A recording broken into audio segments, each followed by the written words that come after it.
Are you not broke from Exactly. traveling to all those how places? much do you need even? How much is it? Yeah. How much is it to visit every country? All those kind of questions. What are the things you need to budget for? So what are the things you spend money on? Typically, our advice is always start with the most difficult countries and work your way back from them. So traveling can end up being cheaper than just staying at home, to be honest. Hello and welcome to the Every Country podcast. Today we have an important topic when it comes to traveling. Maybe for some people it's not a fun one, but it's an important one. We will talk about budgeting. Money. Yeah, we like money. We like having money. We don't like spending money, but we have to spend money to keep traveling. And we have we wrote down a few points which are important to keep track of, at least when it comes to traveling. So this is the question that I get the most by far on my social media, other than when will you go to North Korea? The question that everyone is asking, how do you pay for it? And I know that it's more towards my thing, okay, how do I make money? But also, are you not broke from traveling to all those how places? How much do you need even? How much is it? How much is it to visit every country? All those kind of questions. Yeah. What makes a country expensive? Because there's lots of different countries that are expensive for very different reasons. Absolutely true. And we'll talk about it. Excellent. Yeah. So what are the things you need to budget for? So what are the things you spend money on while traveling? So the obvious travel costs that don't change with any country is flights. Yeah. Or transportation. I was going to say transportation. So international and domestic transportation. Yeah. So you have to get into a country and then you have to get around the country. So transportation is number one. Then accommodation. Accommodation. You need to sleep somewhere. Exactly. Then food. Yeah. And potentially, and that depends on the countries, things like tours, visas, fees, stuff like that. Yeah, of course, depending on the passport and depending on what you want to do in the country. Yeah, visa is one point, and then tours or guides or activities. I'd pack tours under activities maybe. Yeah. Of course, you can go ride a jet ski in Dubai, or you can take a tour in Afghanistan. It's kind of things some tours are. I'm thinking maybe for some countries you can put tours and visa under one category. For example, Syria, you don't get a visa without the tour. It's true. And then, some countries like Afghanistan, you could say it's recommended, but it's not obligatory. Yeah, it's not necessary. Yeah. Exactly. Yeah, It also very much depends on your personality. Yeah. whether you ride a jet ski in Dubai or rent a Lamborghini. Exactly. Who would do that? I don't know.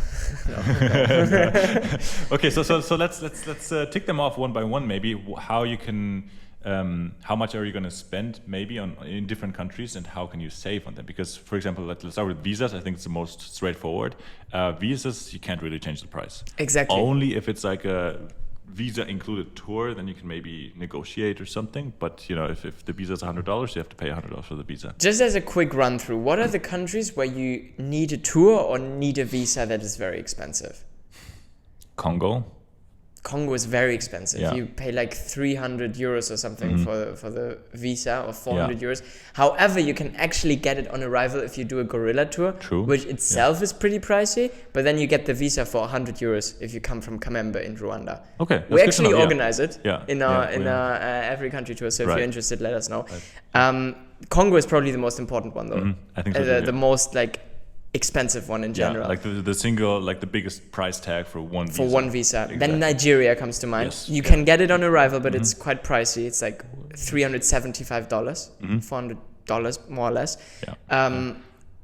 A lot of other African countries are somewhere in the range of $100 to $200. Thinking about Chad, Niger, Mali, all those countries, you're going to typically spend around $200. But that does not include transport to the embassy. So in my case, if you have to fly to Berlin, that's all costs that you have to consider. You're going to spend quite a bit more money getting to Berlin, maybe staying in Berlin, spending time there, eating in Berlin, then going back to my place and then getting the flight. So just for that visa, you might end up spending 500 euros. Exactly. So it does make sense to do I think you always call it visa day. I call it visa days. I have a visa day. Have a visa day. Just go to different embassies and apply for visas. They're often very sad days. Often you're not successful and then you just spend lots of money and you don't make any progress. But other than this, I think the most important countries are the ones where you have to go on a tour. Exactly. And you need to get a visa. Think about Bhutan, very expensive. Turkmenistan, also very expensive to visit because of this. Syria, Yemen. Yemen is another one. all those places. As for visas in general, like, is there any country that whose visa in itself is very expensive? Other than like some of the African countries, like, is there anything outside of Africa? I don't think so, to be honest. It's really. like America's talking for Western passports. Of course, it's very important to know. Of course, for European passports, because Venezuela, for example, is a difficult one for Americans. That is true. Yeah, you're right. Yeah, and also quite expensive. Libya used to be one of the most expensive ones. Yeah. You'd have to pay like thousands of euros. I recently visited Libya and it was pretty straightforward because I went on a tour and they now have the e-visa, which is $64. I applied twice, didn't get accepted, and I applied another time with a different tour company, and I got accepted. So the visa in itself is just $64, but the tours make it expensive. Right. Anyway, let's focus more on some other stuff. Exactly. So we have so through visas. So let's do transport. Transport can be like, as I said, domestic in a country or international. And I would say internationally, I think the most expensive region is Oceania. For sure. You have to, our $700, $800 flight from Kiribati to Fiji was terrible. That's the prices you have to pay to visit these places, to just get there. Or Tuvalu, like 850 euros return. Yeah. Nothing included in Tuvalu, just to get there. Yeah, and then you might not even get on the plane, Yeah. So flights can be very expensive. So it does make sense if you actually have the goal to visit every country in the world or in a specific region, to definitely like bundle up the countries and take them off one by one. If your goal is to visit every country, you cannot go back and forth and back and forth. If you're in Oceania, do Oceania. I did every country in Oceania except Palau because I wanted to leave it for my last country, which makes sense. But I knew if I would have left Tuvalu, I'd have to come back to Fiji anyway, probably go through Australia, Exactly. All this hassle, it just adds up to so much money. So if you want to visit lots of places, you have to bundle them up and do one region at a time. Right, because it's like one very big price point is just going to that area and then go back if it's not like right next to where you live. For example, I left a few European countries just because I wanted to prioritize other places first. But it was not a big problem to get there because my international transport to that country was, it wasn't really a lot because it was just right next door. But if you say, okay, I want to, I would just want to do Brazil now and then Argentina next time and then Chile next time and then, every country in South America, every country in Oceania would be the worst case. Just do them on separate trips. That's very expensive. It's fine if you don't have the goal of visiting every country, but as soon as you have this goal of like, even just I want to visit every country in South America, do it at the same time, Typically our advice is always start with the most difficult countries and work your way back from them. So if you, for example, say, I need to go to Libya for whatever reason, I want to visit every country in the world or every country in Africa, it makes no sense for you to visit Tunisia first. Exactly. Because you will have to probably go through Tunisia anyway. You can spend some days then there in Tunisia and then go to Libya and then go back to Tunisia. Exactly. For example, I visited Tunisia before, then recently I did Libya, and again I was in Tunisia before and after the Libya trip. Yeah, it was kind of unnecessary. So if you want to save money, that's what we're saying. Try to do the hardest to reach countries first before going to countries that you have to go through anyway to get to the other countries. And if you don't want to visit every country, just don't go to the expensive ones. And that's always what I hear from people, People have this idea of traveling the world is insanely expensive. They say, well, if you spend $70, $80 on a hotel every night, you're going to be broke. And yes, that's true, And yet the same people then go to Canada or go to Australia or go to the US and travel around there and complain that it's too expensive. Yeah, those places are very expensive. When I was in in Australia in like Surfers Paradise or some other cities, you pay like $60 for a hostel. Exactly. That's not even a hotel room. That's a hostel. So do you really have to go there? If you're broke, honestly, don't go there. No, exactly. Unless you want to like work away your whole time, which I wouldn't really want. Exactly. Just go a few thousand kilometers further north, go to the East Asian countries, and you're going to spend like €5 per night in a hostel. Yeah, I agree. So, but we'll come to accommodation now. I think transport and accommodation are the two things you can work the most on. You can save the most 100%. money on. Especially accommodation. I think if you say so transport, especially flights, are mostly the prices depend on where exactly you go and when you go. So if you say, well, maybe on I want to go on a Saturday, it's very expensive, but go on a Tuesday instead. It might end up being cheaper. And also try airports that are not exactly where you want to go, but maybe like a few hours drive away or so. If the trip is longer. You can use Skyscanner and just search in for the whole country. I actually have a series on my YouTube channel if you want to check that out, like how to find cheap flights. Yeah. It's a bit old, but still pretty much up to date. Because with Skyscanner, for example, you can just, and you can use any search engine, but I use Skyscanner personally. It's like you can put in one country, go to every place, you know, and just filter through the cheapest flights, and then you can see where you want to go, like which of those places. That's typically how I started traveling. You know, I just search for which places are cheap, and then the question needs to be, do I want to go there or no? You know, you find a 10 euro flight to Romania, you're like, do you want to go there? Yeah, why not? Exactly. Yeah, so that's number one, and number two, then accommodation. You know, you have very different types of accommodation. You have hotels, you have hostels, you have couch surfing is a very extreme one, you could say. Many people don't want to do it, but you know, I love it personally. And then you can even sleep in a van, or so you can sleep in a car if you like. You know, we did that, but so there's a lot of possibilities, a lot of factors you can change to save money, and so much potential to change money. To save money. We were in Hawaii, for example. Hawaii, so expensive. Quite possibly the most expensive place I've ever been to. I think so too, yeah. Like from a day-to-day expense, like groceries, for example. It's insane. Yeah, and hostels. Absolutely expensive. Like $50, $60 for a hostel night. For one bed in a hostel. Exactly. It was cheaper for us to rent a car and divide it by 3 people and sleep in the rental car for 2 nights in a row. We have to that's say, what though, we did. So number one, we were there on the Super Bowl weekend. You know, that's one thing. You know, I think everyone goes to visit their family in Hawaii, or like has a vacation home in Hawaii to you know, we were there where the Super Bowl was. And then you're right though. So the hostel bed, the cheapest one we found was $50 per night. And I think the car we wanted to rent anyway to explore the island, was like 46 or so. You know, so it was cheaper than one bed, and we were 3 people, so we were just like, okay, let's just, you know, the first night we spent in the hostel, but after that we were like, well, let's just sleep in the car, honestly.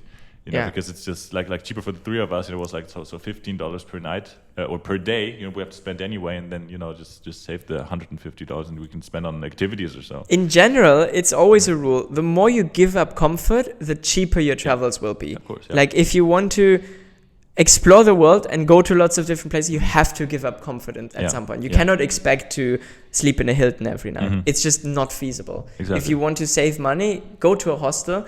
If you don't like hostels, go to a capsule hotel or something, you know, but you have to cut costs somehow. And accommodation and transport are the 2 things where you can really cut the costs by a lot. Like instead of taking taxis, that's for example another point. Absolutely, the domestic transport in the countries.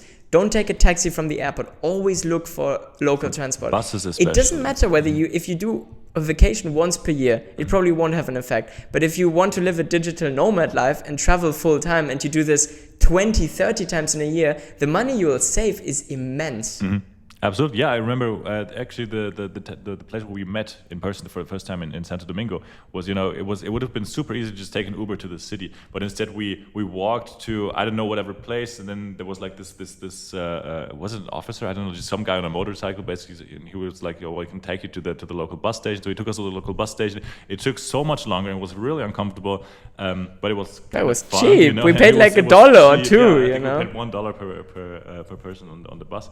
You know, so. That's on pretty much every place. I would say you have the expensive option, which is usually a taxi. You know, especially if you look like us. You know, they see us as like their central bank or ATM or whatever. You know, and then you have the cheaper option, which is usually more uncomfortable. You might have to walk. You might have to walk. You know, worst case is walking. But if the taxi is super expensive, I don't know which place we. Yeah, and it's even sometimes in the cheaper places. You know, again, I recently went to Tunisia, which is cheaper than a lot of countries, you know, but when you arrive at the airport, they can charge you insane amounts. You know, so I was like, wow, I'd rather wait for the bus for 45 minutes now and pay like 50 cents on the bus compared to paying 15 euros for a taxi now. Do that 10 times and you'll actually have saved hundreds of euros. Just look for, honestly, I think couch surfing is a really good one. If you're like the character for it, you know. Couch surfing, for those who don't know, is just a place where you can meet. Basically, it brings together local people on a specific place and then the travelers that go there. And it started out, I think, with just asking for like a place to stay. But then now there's a whole community around it. You can also just hang out with people and stuff. But basically, what I'm saying is you can message people and you know, ask to stay with them, basically. You know, so there are many people that like to host people. There are many people that, you know, go somewhere and would like to experience like the local vibe a little bit more. So if you're someone that likes to socialize, not only, you know, one important thing is you don't really want to use it as like a hotel vibe, but it's like, you know, you actually connect with the person, and then the stay with them is kind of a benefit. That's kind of the vibe on the platform. So if you're actually someone that likes to socialize with local people in different places, then it's an amazing place, because you don't pay anything. You pay like a monthly, like a yearly fee, I think like 15 euros or something, just to keep the website running, basically. It used to be free, you know? Now it's no longer free, but it's Exactly. not much. No, it's not much. It's like it's an NGO, I think. They don't want to make like a profit with it. It's just to keep the website running, and they wanted to get rid of the ads. So now it's, you know, you have a little fee, but it also depends on the country you're in. I think Germany with 15 euros per year is on the expensive side, actually. I think some countries are even free. So couch surfing. Have you made any special experiences on couch surfing? You haven't used it too much, I think, right? I used it in the past quite a lot, especially on my journeys with Jan. So like everywhere in Asia, we used couch surfing. Nice. Even here in Dubai when we first visited. Really Like cool. there's lots of experience that we've done. One important thing about couch surfing, I'd say, if you're a woman, like be a bit careful. Maybe just select your females only. It's just gonna save you some hassle. Yeah. But even as a guy, there's a lot of gay people on couch surfing. I would say about like 25% maybe, or 20% of the really? it's quite high. Because But you can see that on their profile. You know, if they say open-minded and you're not looking for it, then you're right. Don't contact those people. Yeah, that's true. It's very straightforward. I've met many women on the platform as well, and I've never heard any negative stories from them, to be honest. The only problems that I've heard of was actually with gay people. You know, like men that stayed with other men, and they were like, you know, wanted something else, and then there's a funny story of me and my friend Jan. We went Really? Indonesia, in Jakarta, and we had a couch surfing host, and all of a sudden in the night he started massaging like Jan's feet. Oh no. But it was funny, you know, like Jan didn't bother. He was like, no, thank you, like I'm okay. It was a bit weird, but like just kind of make sure, okay, who you're contacting. Exactly. You know, have a bit of an open eye, but they have this like review system anyway. So if someone's going to misbehave, it's going to be displayed on their profile pretty much. So definitely. Just have a bit of a natural understanding. So you can you know, after a stay or after you hang out with someone, like the platform always asks you to write a reference, you know, and then if you just choose the people that have a lot of references, then it's I've never had any issue. You know, so you could also argue, I'm a man, I'm white, whatever, but but it's pretty straightforward. It's a great platform, honestly. I really love it, like the service that they provide. I talked to pretty much everyone that I meet on there if they had any issue in the past, and as I said, like no one except for two men, actually, two Arabic men. You can say, I don't know if that's relevant, but those were the only people that I had that have had an issue on couch surfing. But all the women I've met, they said it's been an amazing experience. Yeah.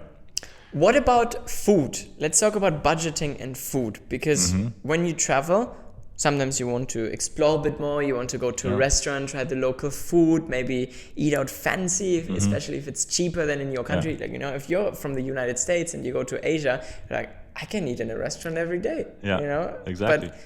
But there's lots of ways also with food to save money. Yeah, actually, now that I think of it, it's also a pretty big one you can save on. I think it might not be as big. It depends on your style of traveling, but it might not be as big as transportation or accommodation. But of course, if you go to a restaurant all the time, you're gonna spend a shit ton of money, you know. And you know, you can if you instead stay at a hostel, you know, most hostels have their own kitchen. You can just cook your stuff, and you go to a grocery store, you know, and just prepare your own food. That's going to be a lot cheaper. I think the most important thing here again is where you travel to and how long also your journey is, because sometimes you can offset costs, right? So if you fly, for example, to India, might be an expensive flight, but if you spend 2 months in India, it's not going to be relevant for the total amount that you're going to spend, because it's going to be insanely cheap to stay and live and eat there. And you can go out to a restaurant probably every single day, and it's still going to be cheaper than cooking your own food in Europe somewhere. Exactly. You know, so it really depends on where you're going and how much also you're moving around, because transportation is a huge one. If you change country every 3 days, it's going to be very, very expensive. If you stay in a place, you can afford a more expensive flight. You know, so on the bottom end of the things that are really expensive would be a place like New Zealand, where the transportation is really expensive, and then being in the country is also very expensive. And the sweet spot are the kind of countries where you can kind of offset the flights. Maybe they're not insanely cheap to get to. Switzerland for me is very cheap to get to. I can just take a train there from Germany if I'm in Germany. But it's very expensive in the country. Exactly. So you want to find those kind of countries like Uzbekistan or something, with their flights there, it's not too expensive. Maybe it's not as cheap as Switzerland, but living in the country, staying there and eating there is super cheap. And then if you're going on a 3 or 4 week trip, you kind of offset the more expensive flight by just not spending as much in the country. Very true, very true. I used to always say, like people, when I, like in the time where I used to travel a lot, just for fun, I always got the question, like, how do you travel so much? Are you not broke? But the thing is, you also need to consider the cost that you don't spend at home. For example, I don't have a car, I don't have to pay rent. Like speaking of 2 years ago, I traveled super like a lot, and I had a job that only required me to be in Germany every now and then. Most of it was remote. So all the things that I spent on my travels, basically, because I was on the road, I didn't have any fixed costs at home, besides my phone bill maybe, but I didn't, as I said, no car, no rent, which are the two big things probably most people spend money on. So traveling can end up being cheaper than just staying at home, to be honest. I would go a step further and say traveling full-time is very easily cheaper than living in Germany full-time. Oh, yeah. Depending on where you go. Living in the US, certainly. Living in Switzerland, certainly. Living in New Zealand or Australia, certainly. And one thing I don't understand, again, it's like so many people, when they want to travel, they're like, I want to go to New Zealand, Australia, or Canada. They're amazing countries. Like, I love them. But they're very expensive. If you're broke and young and you don't have much money, consider going to cheaper places. Like, go to Central Asia. If you're just about traveling, if you're like, okay, I want to build myself something up in Australia and I want to work there or go on work and travel, then that's great. You can also earn more money there, obviously. But if your goal is just to like travel for 3 months and not spend a lot of money, go to places in East Asia or South Asia or Central Asia, lots of Asia, Asia or Latin America, Latin America, again, the flights, if you're not based in the US or in the Americas, it's going to be way more expensive. Like getting to Central Asia is way cheaper. But again, if you spend 3-4 months there, you can really offset the cost. However, I would say Latin America is not insanely cheap. It's like a little cheaper than Europe, I think. I would say it depends also where you go. Of course, I was going to say like Brazil, for example, I would say has German prices. Brazil is really expensive. It's gotten really expensive. Yeah, it's gotten really expensive. I don't know how it is in Argentina. Very expensive as well. I think so too, like, right? Way, I would say more expensive. If you want like the imported stuff, it's like crazy, right? 3 times, 4 times German prices. It's ridiculous. Same on all the islands in the Caribbean. They're also really expensive. And then you have... But then if you go to Colombia or Mexico or Nicaragua... That's what I was going to say, So you have like the northern part of South America. I don't know about Central America. It depends on the country. Panama and Costa Rica are really expensive. The rest is kind of cheap. So that's a short overview of how expensive Latin America is. I mean, you can push it to the extreme and go to Venezuela, for example. True. Some places, it's like street food there is probably cheaper than in most places. But then again, it's also harder to get to. So you always have to juggle all those like different costs, and you need to factor it in. What I typically like to do is do a cost analysis, at least when I actually had the goal of doing lots of trips and I was planning lots of trips. What I did was a cost analysis. I talk about it in the book that I wrote with Jan as well, where you write down every single thing that you have to spend money on, like your foreseeable costs, as in, okay, the flights are so and so much, the accommodation will cost me so and so much, I will spend so and so many days there, and I need so and so much money for the food every day. And then the activities as well. Activities are also a big thing. And then you calculate it, and before you do that, you set yourself a budget. And you say, I want to spend no more than this and this amount. And if you surpass it, it's in your responsibility to not do the trip. And you can give yourself a little buffer, but you cannot give the buffer a buffer. Exactly. You can say, well, if I have to spend in total 50 euros more, it's probably worth it to do the trip.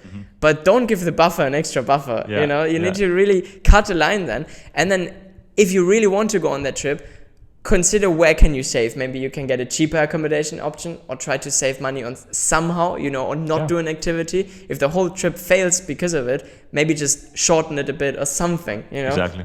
There's always ways to tweak the expenses. 100%.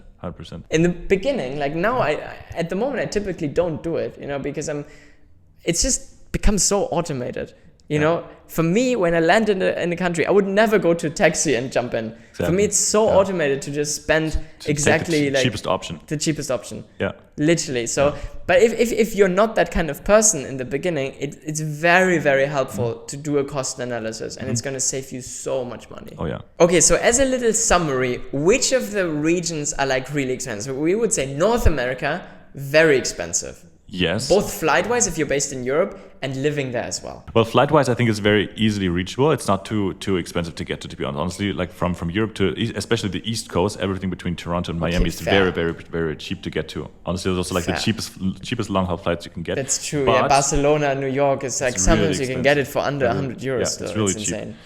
But you're right. Especially the US has gotten super expensive in the last couple of years. You know, it's almost like you And can't Canada, it has always been very expensive. That's true, but you know, a couple of years ago, I would have said Canada's kind of like the more expensive US, but now it's the other way around. Really? Yeah. Canada's all right, but like I go to Calgary every now and then. It's all right. You know, the prices you pay there, especially in restaurants, are fine. You know, Wow. But US, nope. So our option in North America, Mexico. Mexico, yeah. Central absolutely. America Yeah. also pretty affordable. It depends where you go. If you go to the Caribbean islands, which I would say are pretty overrated, Yeah. quite expensive to get to and to live there and to accommodate yourself. Exactly. But the like Central American land countries, like all the Latin American ones, except for Panama and Costa Rica, Yeah. pretty affordable. Yeah, I think I'd say South so too. America, again, the south is more expensive than the north. So Yeah. Chile, Argentina, Brazil, and Uruguay are going to be more expensive than Colombia and Ecuador and these kind of Ecuador, places. those kind of places. I mean, Ecuador is also way more expensive than Colombia. But that's I think just because Colombia is really cheap. Yeah, Right, I think probably. Colombia is probably I like think the best value. That's what I was going to in say. South Colombia is America. best value for money. I think you're going to get in Latin America. Yeah. It also depends how you eat, you know. Sure, you have a lot of rich people there, and like going to fancy restaurants and stuff. Yeah. You have this side as well, Yeah. but you also have the street food for like €1. Right. Then Africa in general, I would say it's just expensive Very to expensive. like just for transport. Transport is just super expensive, and then so the food you can get. I think, you know, if you do like street food stuff, I don't know how it's in the countries that I haven't been to, but I'd say most places that I have been to were okay food wise. Yeah. You know, but transportation is just so crazily expensive, and then you have the visas with the Western passport. You have to get a visa for almost every country in Africa. People never believe this, but Africa is so expensive Yeah. to visit. It's insane. Like the visa costs are often very high. The transport is insanely expensive, more expensive than anywhere else in the world other than maybe Oceania. Both for flights internationally, it's like very unconnected between the countries. Like often it's cheaper to go via Europe. You know, you go from one African country to Europe and then from Europe to Africa again.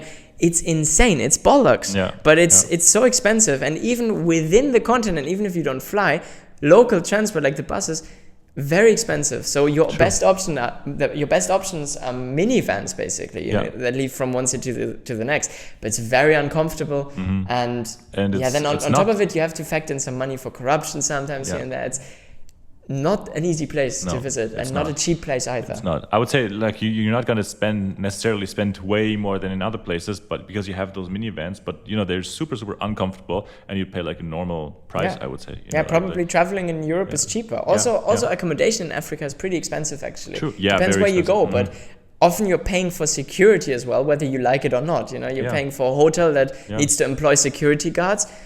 Depends where you go, but especially in West Africa, it can be very expensive. I've paid, like in South Sudan, for example, there are not many options. You cannot do couch surfing there. It just doesn't really exist. The tourism infrastructure is not very... You don't have the infrastructure, and so you end up paying $110 per night for a hotel, which is a good hotel, yes, but so expensive. Just not worth it. Exactly. So then you have, let's say, West Asia, which I would say is, okay, it depends on which places. You know, you have the very expensive ones you need a tour for, like Syria, for example. Like overall, the Middle East is like okay-ish. I would say, it's okay, you know. Then you have Central Asia, cheap again. Very cheap and very nice and very easy to get to including as well. South Asia also, you know, like India is also, India, Pakistan, Bangladesh, super cheap. Then again, we talk about comfort. You know, sometimes it's a bit hustly. You don't always have this infrastructure, especially in places like Bangladesh, but it's very cheap. Lots of value for your money. East Asia as well. Okay, I haven't been. I don't know. But East Asia is amazing. That's why a lot of people also do go there, you know, because you can really stretch your money. If you go to Indonesia, you can live an absolutely luxurious life. And you can be like, look, you know, I live here like a king, and still I'm spending less than I would at home in Germany. That's true. That's why so many people live there as what about China, Japan, Korea, these places? China is very cheap. It's a bit like a place like here in Dubai, you know, you have so many options. Yeah. Like Dubai on a budget is very possible, and it can be very cheap, but you also have the upper scale. And you have the same in China. Overall, I think it's a very cheap country. Japan, way more expensive. South Korea as well. But it's possible, you know. In Japan, you have good infrastructure, like transportation is very great. You have lots of capsule hostels. Like they don't need to be too expensive. Right. You can make your money worth. It's not too expensive. Cool. Yeah, and then Oceania, we've talked about it. It's super expensive. Expensive to get to, expensive to be there. Everything about Oceania is just really expensive. Yeah. All right, so that's it. And Europe. Last one, Europe. We forgot Europe. Yeah, you're right. What about Europe? It depends on the place where you are. You have Switzerland, you have Norway, and then you have Albania. Yeah, you know, exactly. So Europe is in itself is really like it's kind of like, again, like in South America, the north is more expensive than the south. Yeah. It kind of but it's inverted. It's inverted. Yeah. So if you go to Southern Europe, you can really make your money worth a lot, and True. you can get around with buses very easily. Yeah. Transportation is very cheap in Europe compared to a lot of other places. Like if you take Flixbuses, for example, or buses in the Balkans, you pay 10-15 euros and you're in another country. Exactly. You don't have that option almost anywhere else in the world. Yeah. So that's pretty fun. Sure, it's a bit more expensive for food compared to maybe the Asian countries, but you can definitely make it work. Yeah. And I really love that place as well. Obviously. Absolutely. It's No, my Europe home. Europe is amazing. Honestly, it's you know, I think sometimes I don't appreciate it enough just because it's home, you know. But so many people travel there, and it's amazing. It's true. So I think we've reached the end of the episode. I think so too. We talked about budgeting and about like which places are expensive, which ones are not. I feel like we could go more in depth about the exact like costs of things, but maybe we can do that in another episode if you guys are interested. Yeah. There's just so many things to consider, you know. If you have any more questions, like specific questions about budgeting, except for we've made an estimate. What do you think it costs to travel to every country? Yeah, like I always say $100,000. Yeah, I always say also like below 100,000. I think 100 is already it's kind of realistic, but I would say more like 80 or so. You know, if you say it kind of depends, but then as well, you work for an airline, you have standby. So for you, typically, I'm not it's including that.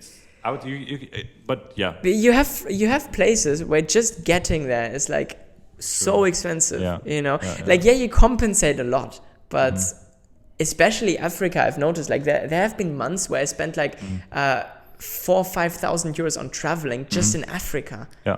And it was so expensive, you know, and then you have like 6-7 countries done. Yeah, you're right. I would say more or less, probably most people spend around 100,000. Sure, if you really push it with couch surfing, etc., you can probably do it for 50,000 if you're really onto it and you never spend anything. That's what I'm saying. So but it's hard. Yeah. But I'd say it's somewhere in that range. You know, just to give a very brief overview. Very brief. Yeah, we can talk. We can do. You can also spend millions if you always sleep in the Hilton. You know. Yeah, we can do an episode of how much it costs to travel to every country. Let's see.